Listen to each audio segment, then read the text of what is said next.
Praise the Lord.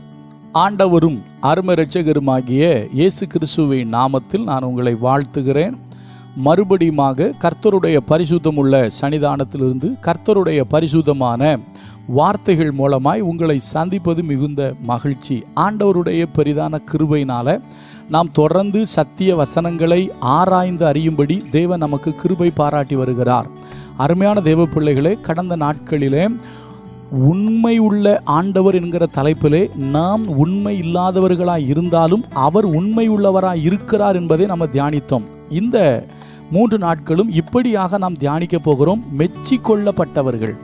அருமையான கர்த்தருடைய பிள்ளைகளே, நம்முடைய வாழ்க்கை ஒரு மெச்சிக்கொள்ளப்படத்தக்க வாழ்க்கையாய் இருக்க வேண்டும். மெச்சிக்கொள்ளுதல் என்று சொன்னால் ஒருவேளை 2 விதம் இருக்கு. தங்களை தாங்களே மெச்சிக்கொள்ளுகிறவர்கள் உண்டு, பிறரால் மெச்சிக்கொள்ளப்பட்டவர்களும் உண்டு. சில பேர் பிறரை மெச்சிக்கொள்வார்கள், அப்படியும் இருக்கிறார்கள். நன்றாய் கவனியுங்கள். நம்மை நாமே மெச்சிக்கொள்ளக்கூடாது.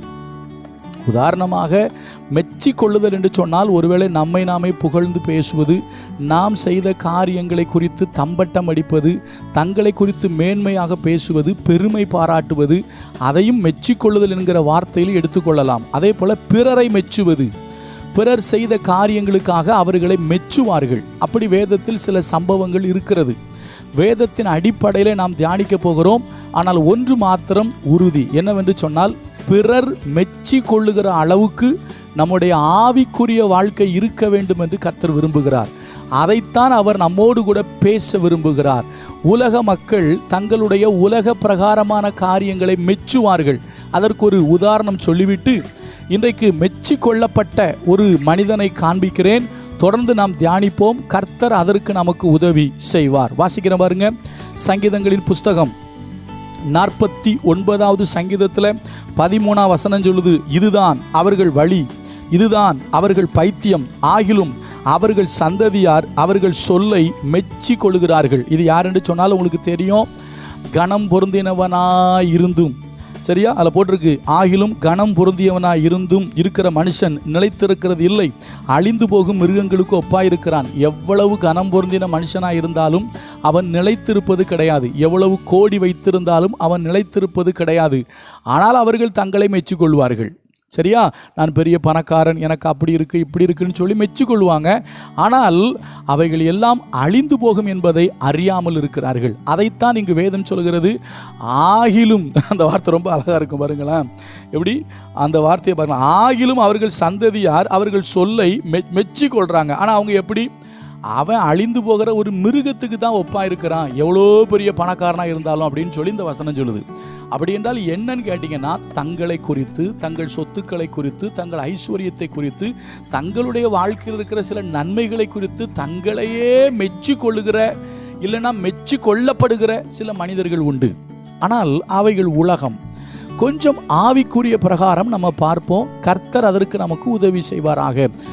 யாரெல்லாம் மெச்சி கொள்ளப்பட்டார்கள்? ஆவிக்குரிய பிரகாரத்தில் நம்ம பார்க்க போகிறோம். மெச்சி கொள்ளப்பட்டவர்கள் யார்? நான் இன்றைக்கு ஒரு காரியத்தை சொல்கிறேன். நமக்கு நன்கு தெரியும், இது மிக முக்கியமான ஒரு காரியம். எப்படின்னு கேட்டிங்கன்னா, ஆண்டவராகிய இயேசு கிறிஸ்து ஒரு உவமையை சொல்லுவார். ஒரு உக்கிரானக்காரனை பற்றி சொல்லுவார். சொல்லிட்டு அந்த உக்கிரானக்காரனை அந்த எஜமான் மெச்சி கொள்வான். ஏன் மெச்சி கொள்வான்? அதான் முக்கியம். வாசிக்கிறேன் பாருங்க. லூக்கா 16வது அதிகாரம். லூக்கா 16வது அதிகாரத்தில் வசனம் மிக அழகாக சொல்லுகிறது. அவனை மெச்சி கொண்டான் என்று வேதம் சொல்லுது. வாசிக்கிறேன் பாருங்க.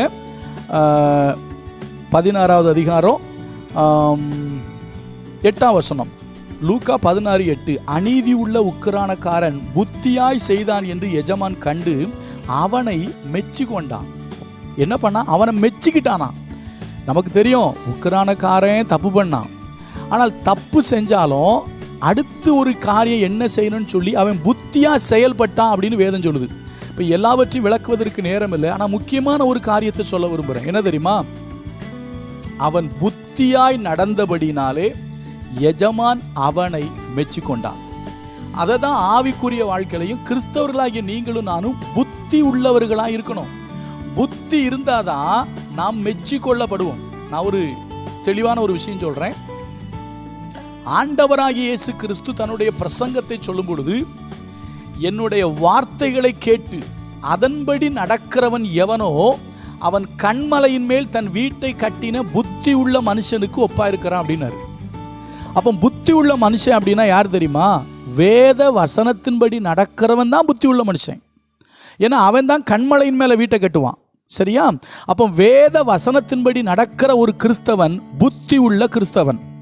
அப்போ புத்தி உள்ளவன் கண்டிப்பா மெச்சிக்கொள்ளப்படுவான். அப்போ கர்த்தர் இன்றைக்கு உங்ககிட்டையும் என்கிட்டையும் சொல்ற செய்தி என்ன தெரியுமா?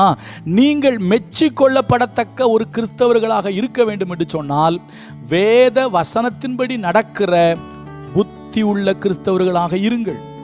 புத்தி இல்லாம இருந்தீங்கன்னா நமக்கு தெரியும் 10 கன்னிகைகள், 5 பேர் புத்தி உள்ளவங்க, 5 பேர் புத்தி இல்லாதவங்க.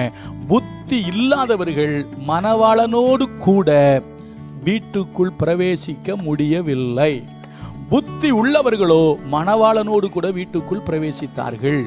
அப்போ நான் மறுபடியும் சொல்றேன், எஜமான் ஏன் அந்த வேலைக்காரனை மெச்சிக்கொண்டான்?